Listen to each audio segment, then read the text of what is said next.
Hello everyone. I'm first going to introduce myself with some fun facts. 1. My full name is Zoey Ann Wade Block. 2. Zoey, my name, means life in Greek. 3. I've lived in 3 countries.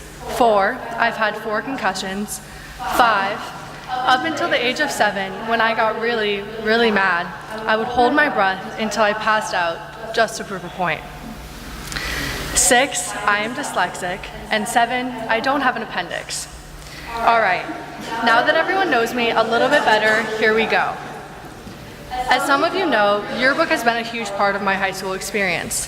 Last year's theme, This Is Your Story, had a special place in my heart. With that being said, today I've decided to tell you my very own story. Over the past 17 years, or 6,470 days to be exact, a lot has happened in my life. Instead of standing here and telling you everything about the past 17 years, I've broken up my life into 5 chapters. So here we go. Chapter 1. It all started on April 22nd, 2001. This was the day I was born. At this age, everything was simple, for me at least. Although I don't remember much, I've heard countless stories from my parents, and let's just say I wasn't the easiest baby. Just a few years later, I went to my first day of school at Chelsea House, my preschool. Unlike my brother and most other kids, I wasn't very upset to leave my mom. I gave her a quick hug and ran straight for the classroom. Playing games, having recess, and nap time, I thought school was the best. Little did I know, it was all downhill from there. Ever since then, school involved more and more learning and less playing. In the 2nd grade, I started attempting to read and write. I knew immediately something was off. My peers were always able to master the material quicker and significantly better than I ever could. Even on the most simple spelling test, I would butcher every word. At such a young age, I was ashamed of myself. And as the material progressed, the more insecure I became. By hiding my grades from my peers, being scared to answer questions in class, and even lying about having a tutor, for years and years, I did everything I could to cover up my academic flaws.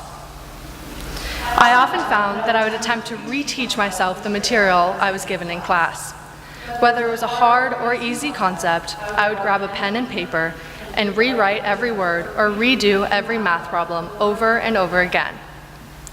Even in elementary school, setting a simple short-term goal of being able to spell the word they, T-H-E-Y, and not T-H-A-Y, led to many longer and harder goals I've set for myself. The most challenging part of all of this was the unknown. Nobody, including my parents and teachers, could figure out what was making learning such a challenge for me. It wasn't until just last year when I realized what I'd been struggling with. After hours of testing, I was diagnosed with dyslexia. According to Google, the average age to be diagnosed with dyslexia is 6.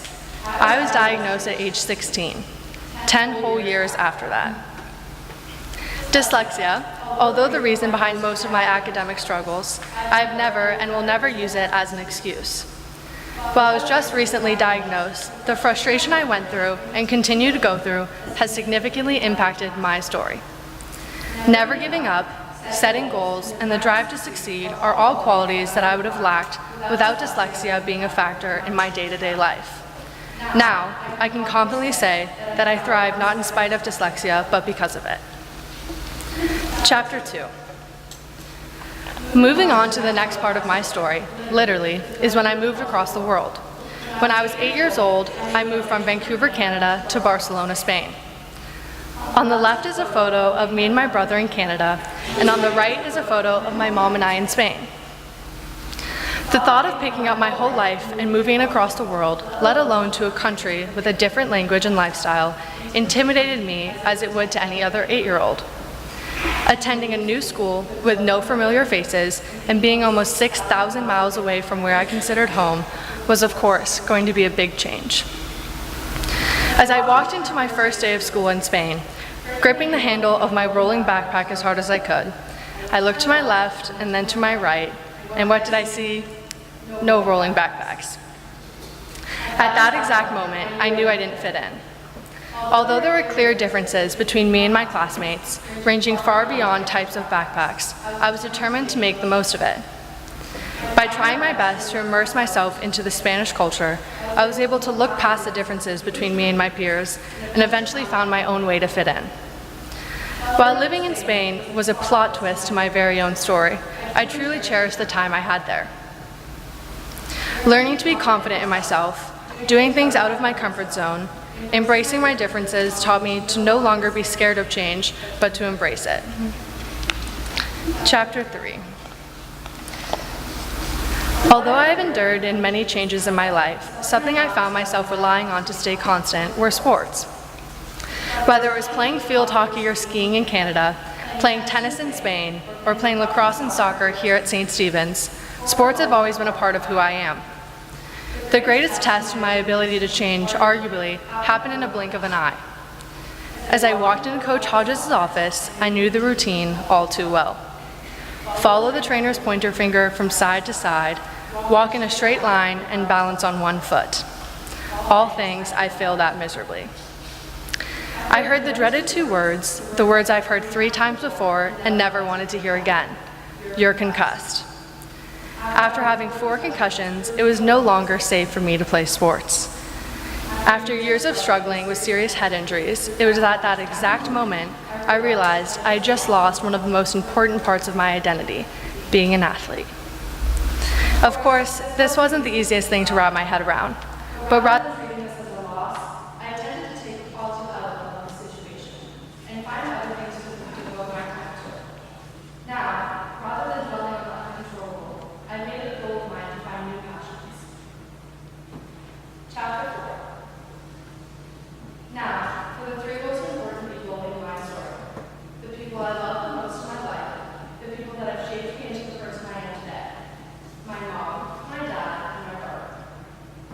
Mom, I know I don't say this enough, but thank you. Thank you for all the little things and the big things you do for me on a daily basis. Thank you for believing in me, thank you for your endless support, and finally, thank you for doubling as my best friend and mom.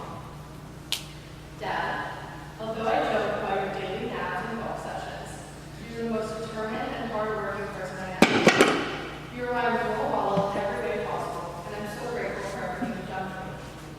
Stuart, you're the best and only sibling I have. I've looked up to you forever, and I'm so grateful for how close we are. Growing up with you has been a pleasure, and I wouldn't have traded it for anything. And thank you to every one of my teachers for your support and guidance. And of course, thank you to my friends who came here today for my speech, and my friends that are with me at St. Stephen's. Chapter 5.